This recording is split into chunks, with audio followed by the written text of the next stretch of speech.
السلام عليكم ورحمة الله وبركاته. أهلا وسهلا بحضراتكم. معكم محمود صالح في حلقة جديدة من نشرة المشجع. زي ما تعودتم حلقتنا فيها كل الأحداث اللي تخص الأهلي، فيلا بينا نبدأها مع بعض. محامي كهربا يطالب الفيفا في جلسة الاستماع الخاصة بأزمة اللاعب مع الزمالك بعدم توقيع أي عقوبات جديدة على موكله، وضرورة إجبار الزمالك على الموافقة على تقسيط الغرامة بسبب صعوبة دفعها على دفعة واحدة. بعد انتهاء الجلسة، محامي كهربا يطمئن مسؤول الأهلي ويؤكد لهم أنه لا قدر الله لو اتخذ قرار جديد خلال الساعات القادمة بإيقاف اللاعب سيتقدم باستئناف فورا لكي يستمر اللاعب في المشاركة مع الفريق في المباريات لحين البت في القضية من جديد. رغم صعوبة مواجهة سياتل الأمريكي، تفاؤل في بعثة الأهلي بالمغرب بصعود الفريق لنصف نهائي المونديال ومواجهة ريال مدريد. وليد الركراك المدير الفني للمنتخب المغربي يزور بعثة الأهلي في المغرب ويهنئ الفريق بالتأهل لربع نهائي مونديال الأندية. صحف أمريكا تحذر سياتل من استسهال مواجهة الأهلي في كأس العالم للأندية، ويؤكدون للفريق الأمريكي على صعوبة مواجهة الأحمر الذي تفوق سابقا على بالميراس ومونتيري. الفيفا تعين الإنجليزي أنطونيو تايلر حكما لمباراة الأهلي وسياتل الأمريكي في ربع نهائي كأس العالم للأندية. سيد عبد الحفيظ يدعم محمد الضو كريستو في مران الأهلي بالمغرب، ويؤكد للاعب على ضرورة عدم التأثر باستبعاده من قائمة الفريق لكأس العالم للأندية، وضرورة جعل هذا الأمر دافع له لإثبات نفسه للجهاز الفني والجميع. كولر والخطيب يؤكدون للاعبي الأهلي على ضرورة عدم التفكير في مواجهة ريال مدريد مطلقا إلا بعد تخطي عقبة سياتل الصعبة. تقارير صحفية: كولر يميل للاعتماد على نفس التشكيل الذي خاض به مواجهة أوكلاند سيتي أمام سياتل بعدما قدم كل اللاعبين المطلوب منهم باقتدار. وزارة الشباب والرياضة تؤكد أنها تبذل جهود كبيرة لإذاعة المباريات المتبقية للأهلي في كأس العالم للأندية على القنوات المصرية. توقعات بأن يكون الإقبال الجماهيري على مباراة الأهلي وسياتل الأمريكي قليل نسبيا بسبب لعب الوداد المغربي في نفس اليوم، بسبب مخاوفه الكبيرة من تأثر اللاعبين بدنيا أمام سياتل. الجهاز الفني يكتفي بإقامة تدريبات خفيفة للاعبين الأساسيين في المغرب.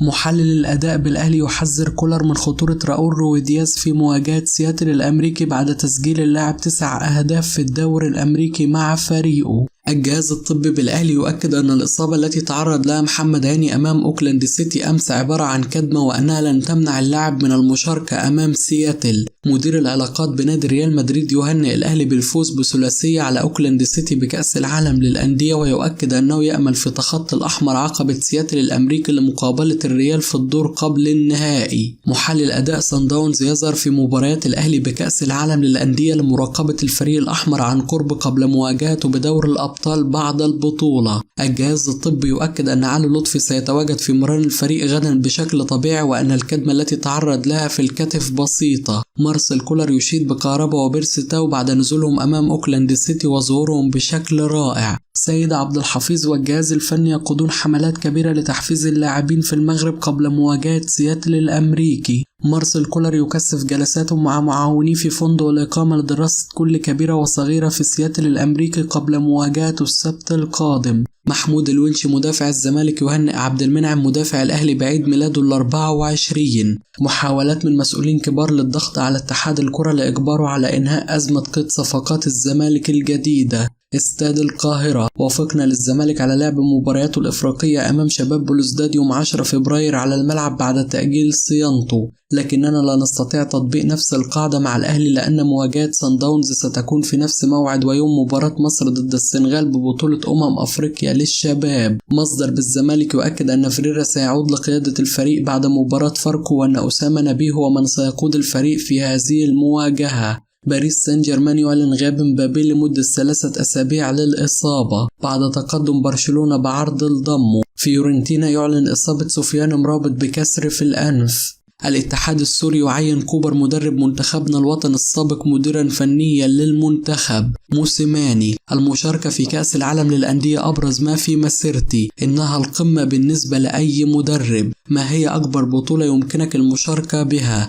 البعض قد يقول أن دوري أبطال أفريقيا هي أهم بطولة، ولكن دور الأبطال هو الطريق إلى مونديال الأندية. راؤول رويدياز مهاجم نادي سياتل الأمريكي: كأس العالم للأندية هو التحدي الأهم بالنسبة لنا، علينا أن نستعد بقوة ونركز من أجل تحقيق الفوز في المباراة الأولى أمام الأهلي. نحن متحمسين لهذه المباراة ونملك الدوافع رغم حجم الضغط الكبير علينا. نحن نعلم أن الولايات المتحدة الأمريكية كلها ستدعمنا، ومجتمع كرة القدم العالمي بأكمله سيراقب أدائنا ضد النادي الأهلي. شخصيا أحب تلك التحديات وأحب المنافسات الخارجية، ولدي تجارب مختلفة. عانينا كثيرا من الإصابات خلال الموسم الماضي، لكن النادي يفعل ما في وسعه لجلب اللاعبين المميزين والتأكيد من أن لدينا فريق جيد يستطيع المنافسة. الصقر أحمد حسن: الأهلي قدم مستوى رائع أمام أوكلاند سيتي والقادم سيكون أفضل. أليو ديانج أهم لاعبي الأهلي في الفترة الأخيرة، ومحمد هاني على قدر المسؤولية دائما.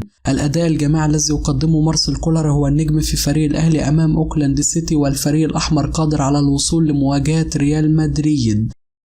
أحمد عيد عبد الملك: النادي الأهلي يمتلك لاعبين كثيرين مميزين في جميع الخطوط، ونتائجه في الفترة الأخيرة رائعة بعد الفوز على الزمالك في القمة بثلاثية نظيفة. قائمة الأهلي مكتملة وجميع المستويات متقاربة. مارسيل كولر مدرب منظم ويلعب بواقعية في الأداء، ومن الوارد أن تجد 3 تغييرات في التشكيل خلال المباراة القادمة. المدرب قام بالتركيز مع المجموعة التي بدأت الموسم ولم يشارك سوى مروان عطية في لقاء أوكلاند سيتي. الأجواء في المغرب كانت جيدة والملعب أرضيته جيدة، وهناك دعم جماهيري كبير، وهذه العوامل ساهمت في ظهوره بهذا المستوى. كولر كان يخشى المفاجآت، لذلك لعب ب3 لاعبين في الوسط، وهناك ميزة في الفريق بعد إعطاء حمدي فتحي حرية الحركة داخل المستطيل الأخضر، وكذلك أحمد عبد القادر صنع جبهة رائعة مع علي معلول. برونو سافيو لم يكن مفيد للفريق ولذلك تم استبعاده، وهناك لاعبين جيدين في نفس مركزه. المدرب لا يفكر سوى في مصلحة الفريق، والأهلي وصل لفورمة جيدة في كأس العالم للأندية، ومارسيل كولر استقر على التوليفة الجيدة التي ستشارك بها في المباريات الصعبة، والمدرب السويسري نجح في تطوير الأداء. الحضري غادر الأهلي وذهب للاحتراف الخارجي، وهناك نقطة إيجابية للشناوي وهو اختيار البقاء، لأنه سيكسب كثيرا من وراء القرار بالبقاء داخل النادي الأهلي، وسيظل لسنوات كثيرة داخل القلعة الحمراء. هو ينظر للأمام، والأهلي سيقدره مثلما حدث مع وليد سليمان. هو اتخذ القرار الصحيح. الجمهور لا يهتم سوى بمصلحة فريقه، بينما اللاعب يكون له نظرة مختلفة. جماهير الزمالك حزينة لرحيل إمام عاشور، والذي كان يستحق اللعب في دوري أقوى بمقابل مالي أكبر. إمام عاشور رفض التوقيع على أي شروط تلزمه بالعودة إلى مصر عبر نادي الزمالك، كما أن نادي ميتلاند رفض وضع بند يمنح الزمالك أي أموال من إعادة بيعه. سيد معوض: الأهلي لديه توليفة رائعة في خط الوسط بوجود الثلاثي حمدي فتحي وأليو ديانج وعمرو السولية. مارسيل كولر كان محق بالدفع بالثلاثي أمام أوكلاند سيتي. المدرب السويسري أعطى فرص كثيرة لبرونو سافيو، وبالتأكيد لو كان مفيد له كان سيضم لقائمة كأس العالم للأندية، والطبيعي أن أي مدرب يبحث عن العنصر الذي يساعده في نجاح طريقة اللعب. جلوس كهربا بديلا ليس مفاجأة، فمحمد شريف في فورمة جيدة، وكهربا شارك وقدم مستوى جيد وكان لديه ثقة كبيرة في نفسه، وساهم في صناعة هدف بيرسي تاو الذي يعطيه ثقة كبيرة في ظل غيابه الكثير، لكنه تحرك بشكل جيد وتعامل مع الانفراد بشكل رائع. الفريق قدم مستوى رائع وأداء قوي في بطولة كبيرة، وكنا نشتاق لتلك المباريات. كنا ننتقد حسين الشحات في وقت سابق، لكنه كان الأفضل في المباراة بالأمس، وهدف بيرسي تاو رائع بعد تمريرة كهربا. شريف كان قادر على تسجيل أكثر من هدف، ومحمد هاني يقدم مستوى رائع دائما في المونديال. من الوارد أن الأهلي كان يوافق على احتراف الشناوي، لكن الفريق كان يحتاجه حاليا، وتضحيته سيتم تقديرها جيدا من جانب مسؤول النادي الأهلي. وسبق تلقى العديد من العروض، لكنه تمسك بالبقاء داخل النادي، وهو من الشخصيات التي يجب اتخاذها مثل أعلى للاعبين الصغار. حلم أي لاعب الاحتراف، لكن يجب اختيار التوقيت المناسب. البعض يتخيل أن أي لاعب سيخرج للعب في أرسنال مباشرة، لكن خطوة إمام عاشور بالاحتراف في ميتلاند طبيعية للغاية. أمير عبد الحميد: مروان عطية ظهر بمستوى جيد مع الأهلي رغم انضمامه من فترة قصيرة للفريق. محمد الشناوي من أنجح حراس المرمى الموجودين في في مصر ويمتلك عروض احتراف كثيرة، لكنه فضل البقاء في الأهلي ووجوده يمنح اللاعبين الثقة داخل الملعب. عودة محمد عبد المنعم لدفاع الأهلي بعد اكتمال شفائه منحت ثقة وطمأنينة للاعبين، وظهر ذلك في مباراة أوكلاند سيتي. كهربا جعان كورة وعاوز يلعب كتير، وأفضل شيء بجمهور الأهلي إنه بيصبر على لاعبيه مثل ربيعة وحسين شحات وآخرهم كهربا يمتلك قدرة عالية لتحويل نتيجة أي مباراة. مرتضى منصور يعلن عودة فيريرا مديرا فنيا للزمالك مجددا بسبب صعوبة سداد الشرط الجزائي في عقده. تقارير صحفية: مرتضى منصور سيحاول الفترة القادمة تطفيش فيريرا حتى يدفع المدرب للتقدم باستقالته حتى لا يحصل على الشرط الجزائي.